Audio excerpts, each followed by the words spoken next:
تو محترم حضرات، جو لوگ توبہ کرنے والے ہیں وہ اللہ کو بڑے پسند ہیں، آقا علیہ السلام کو پسند ہے۔ حدیث میں آتا ہے ایک شخص نے اپنے بچوں کو وصیت کی تھی کہ جب میرا وصال ہو تو میرے جسم کو آگ لگا دینا، اور جب میرا جسم راکھ بن جائے اس کو ہوا میں اڑا دینا۔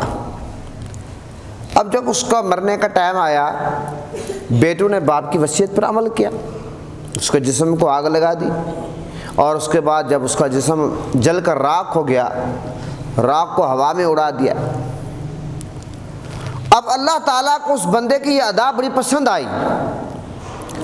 اللہ تعالیٰ نے وہ جو راکھ کے بکھرے ہوئے ذرات تھے، اللہ تعالیٰ نے ہوا کو حکم دیا اس کو جمع کرو، جو وہ جمع ہو گئے۔ اور وہ بندہ اللہ کے سامنے، اللہ تعالیٰ اس بندے سے پوچھا، یہ جو آپ نے اپنے بیٹوں کو وصیت کی ہے، کس بات نے آپ کو آمادہ کیا کہ آپ اس طرح کی وصیت کریں؟ بندہ اللہ کی بارگاہ میں عرض کرتا ہے، مولا میں بہت گناہ گار ہوں، میں اپنے آپ کو اس قابل نہیں سمجھتا تھا کہ میں آپ کی بارگاہ میں کھڑا ہوں۔ بس اس کا یہ کہنا تھا، اور اللہ کو اس کا یہ کہنا اتنا پسند آیا کہ اللہ تعالیٰ نے اس کو بخش دیا۔ تو حضرات گرامی، میرے کہنے کا مقصد یہ ہے، یہ جو حدیث پاک ہے واضح طور پر پیغام دے رہی ہے کہ اپنے آپ کو گناہ گار سمجھنا یہ اللہ تعالیٰ کو بڑا پسند ہے۔ حدیث میں آتا ہے جب کوئی بندہ توبہ کرتا ہے اللہ تعالیٰ بڑا خوش ہوتا ہے، کتنا خوش ہوتا ہے۔ اب یہ آقا علیہ السلام نے یہ بات ایک مثال کے ذریعے سمجھائی۔ میرے آقا نے فرمایا کہ جس طرح ایک بندہ جنگل میں جا رہا ہو، اس کی سواری گم ہو جائے اور اسی سواری میں کھانے پینے کا سامان بھی ہو، سفری جو معاملات ہوتے ہیں وہ بھی سارے اسی میں ہوں۔ ظاہر پیاس لگے گی تو سواری سے پانی اتار کر پیوں گا، بھوک لگے گی تو سواری سے کھانا اتار کر کھاؤں گا۔ اب یہ تو نہیں ہے کہ بندہ سواری ہونے کے باوجود اپنا سامان خود اپنے کاندھوں پہ اٹھائے۔ جب سواری اویلیبل ہے، سواری کی سہولت موجود ہے، تو ہر بندہ یہ کوشش کرتا ہے بجائے بوجھ اپنے کاندھوں پہ ڈالنے کے سواری پہ ڈالوں۔ اب وہ سواری گم ہو گئی، سواری گم ہو گئی، بندہ پریشان، ایک تو سواری گئی اور دوسرے نمبر پہ کھانے پینے کا سامان گیا، ادھر بھوک نے نڈھال کر دیا ہو، ادھر پیاس نے اکسا دیا ہو۔ اب بندہ کرے تو کیا کرے؟ اسی حالت میں اچانک بندے کو سواری ملتی ہے۔ مجھے آپ یہ بتائیں اس بندے کی خوشی کا عالم کیا ہوگا؟ اچانک جنگل میں ہے، تنہائی میں ہے، ادھر خوف ہے، ادھر ڈر ہے، جنگل کی وحشت ہے، کوئی جانور کے کسی کا سامنا نہ کرنا پڑے۔ مجھے آپ یہ بتائیں اسی عالم میں اگر اس بندے کو سواری اچانک مل جاتی ہے جس میں کھانے پینے کا سامان بھی موجود ہے اور وہ سواری بھی مل جاتی ہے، بندہ جنگل کا جو رستہ ہے اس کو بھی جلد اختیار کر لے گا، جلد اس سے نکل پائے گا، جب سفر کرے گا تو نکل پائے گا، خوش ہوتا ہے۔ حدیث میں آقا علیہ السلام نے اس مثال کے ذریعے بات سمجھائی کہ جب کوئی بندہ توبہ کرتا ہے، جس طرح سواری ملنے والے کو خوشی ہوتی ہے سواری ملنے پر، اسی طرح جب کوئی توبہ کرتا ہے اللہ تعالیٰ کو اتنی خوشی ہوتی ہے، اللہ تعالیٰ کو اتنی خوشی ہوتی ہے۔ پتہ چلا کہ اپنے آپ کو گناہگار سمجھنا اور پھر توبہ کرنا، یہ دونوں عادتیں اللہ تعالیٰ کو پسند ہیں، یہ دونوں عادتیں اللہ تعالیٰ کو پسند ہیں۔ حضرت عبداللہ بن مسعود راوی ہے کہ میرے آقا نے فرمایا کہ گناہ سے سچی توبہ کرنے والا اس شخص کے مانند ہے کہ گویا کہ اس نے گناہ کیا ہی نہیں ہے۔ کیونکہ جو بندہ اللہ کی بارگاہ میں آہوزاری کرتا ہے، اللہ تعالیٰ جب اس کی توبہ قبول کر دیتا ہے تو پھر وہ گناہوں سے پاک ہو جاتا ہے، پھر وہ گناہوں سے پاک ہو جاتا ہے۔ اگر میں اس کی سیدھی سی ایک اور مثال آپ کے سامنے رکھوں، ایک بندہ حالات کفر میں ہے، وہ شراب پیتا ہے، جوا کھولتا ہے، زنا کرتا ہے، کیونکہ اس کے نزدیک یہ ناجائز ہے ہی نہیں، اس کے نزدیک یہ گناہ ہی نہیں ہے، وہ دنیا جان کے قتل کرتا ہے، مال لوٹتا ہے، ظلم کرتا ہے، لیکن جب وہ اسلام قبول کرتا ہے، اسلام کی یہ خوبصورتی ہے، اور اسلام اپنے ماننے والوں کو اس طرح استقبال دیتا ہے، پروٹوکول دیتا ہے، ویلکم کرتا ہے۔ جب کوئی بندہ اسلام قبول کرتا ہے، اسلام اس کے ماضی کے گناہ معاف کر دیتا ہے۔ یہ اسلام کا پروٹوکول ہے۔ یہ آنے والوں کو جو اسلام میں داخل ہوتے ہیں، اسلام اس خوبصورتی کے ساتھ اس بندے کو ویلکم کرتا ہے۔ ایسا ہے یا نہیں ہے؟ مجھے آپ یہ بتاؤ کہ جو بندہ توبہ کر لیتا ہے اور جس بندے کی توبہ اللہ قبول فرما لیتا ہے، پھر تو وہ پاک ہو گیا، پھر تو وہ پاک ہو گیا، پھر تو وہ ایسا ہے کہ گویا اس نے گناہ کیا ہی نہیں ہے۔ اس لیے تو میرے آقا نے فرمایا کہ جس نے گناہ سے سچی توبہ کرنے والا اس شخص کی مانند ہے کہ جس نے گناہ کیا ہی نہ ہو۔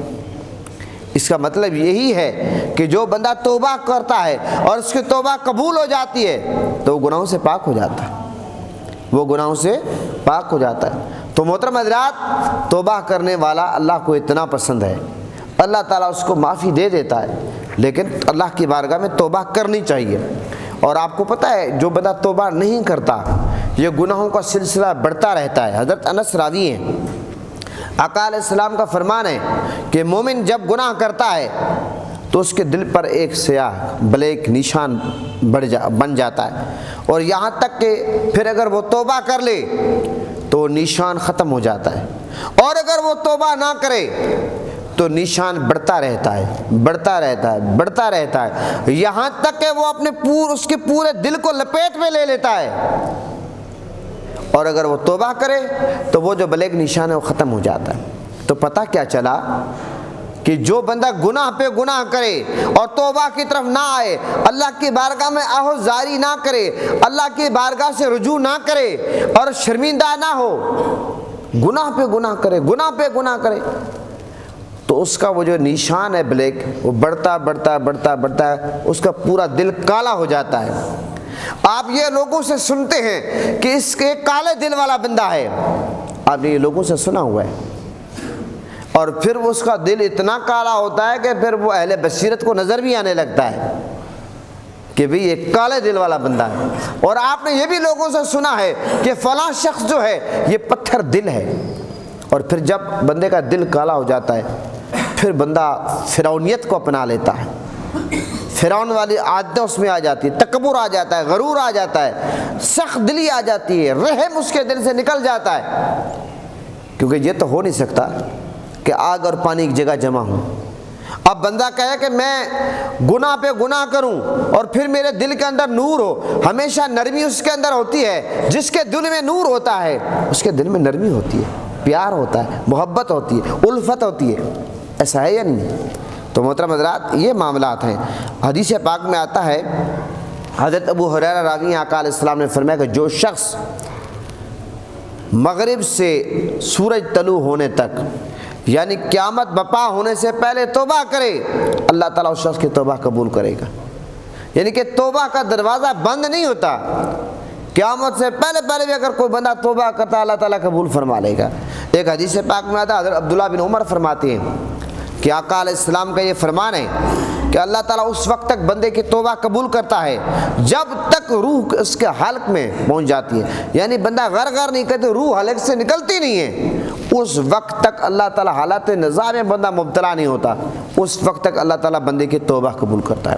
اور محترم حضرات، یہ جو دلوں کو زنگ لگ جاتا ہے، دلوں کا زنگ اتارنے کا بہترین جو ذریعہ ہے وہ استغفار ہے، وہ اللہ کی بارگاہ میں معافی مانگنا ہے۔ ایک حدیث میں آتا ہے کہ شیطان نے جب یہ کہا، حضرت ابو سعید خدری راوی آقا علیہ السلام نے فرمایا کہ شیطان نے اللہ کی بارگاہ میں عرض کیا، شیطان نے اللہ کی بارگاہ میں کہا عرض، اس نے کیا کہا، وہ بے ادب ہے، گستاخ ہے، اس نے کہا اے اللہ مجھے تیری عزت اور جلال کی قسم، میں جب تک ان کے بندوں کے تیرے بندوں کے جسموں میں روحیں ہیں میں ان کو گمراہ کرتا رہوں گا۔ اللہ تعالیٰ نے شیطان کو جواب کیا دیا، سنیں، اللہ تعالیٰ نے فرمایا مجھے اپنی عزت اور جلال کی قسم، جب تک وہ مجھ سے بخشش مانگتے رہیں گے میں ان کو بخشتا رہوں گا۔ یہ اللہ تعالیٰ نے شیطان کو جواب دیا۔ تو محترم حضرات، توبہ استغفار جو ہے اس کے بہت زیادہ فوائد ہیں۔ ہم سب کو کوشش کرنی چاہیے کہ رات کو سونے سے قبل اپنا محاسبہ کریں، اپنے گریبان میں جھانکیں، آج ہم نے کیا کھویا، کیا پایا، آج ہم نے کون سے ایسے کام کیے جو اللہ کو راضی کرنے والے ہیں، اور کون سے ایسے کام کیے جو اللہ اور اس کے رسول کو ناراض کرنے والے ہیں۔ جب ہم اپنا محاسبہ خود کریں گے اور روزانہ کی بنیاد پر اپنے گریبان میں جھانک کر توبہ کریں گے، اللہ کو راضی کرنے کی کوشش کریں گے، تو آپ کو پتہ ہے کہ یقیناً اللہ ہم پہ کرم فرمائے گا۔ اور جب ہم یہ سوچیں ابھی تک تو ہم جوان ہیں اور ابھی تک تو ہم نے بینک بیلنس، کوٹھیاں، بنگلے، فلاں، زمینیں، پلاٹ یہ سارے کرنے ہیں، آخری عمر میں حج کر لیں گے، کوئی مسئلہ نہیں، صدقے خیرات کر لیں گے، ہماری بخشش ہو جائے گی۔ در حقیقت یہ ہم اپنے آپ کو دھوکہ دے رہے ہیں، کیونکہ ہمیں کیا پتہ کہ ہم نے کب مرنا ہے، کہ ہم نے کوئی اسٹامپ کیا ہوا ہے۔ لہٰذا توبہ کرنے میں تاخیر نہیں کرنی چاہیے، اور توبہ اس وقت قبول ہوتی ہے جب ہم آقا علیہ السلام کے وسیلے سے دعا کریں گے، اللہ تعالیٰ یقیناً کرم فرمائے گا۔ یہ آگے چل کر میں بات کرتا ہوں۔ تو یہ میں نے آپ کے سامنے جو بات رکھی ہے، یہ بات میں نے آپ کے سامنے رکھی ہے توبہ کے حوالے سے۔ اب ہم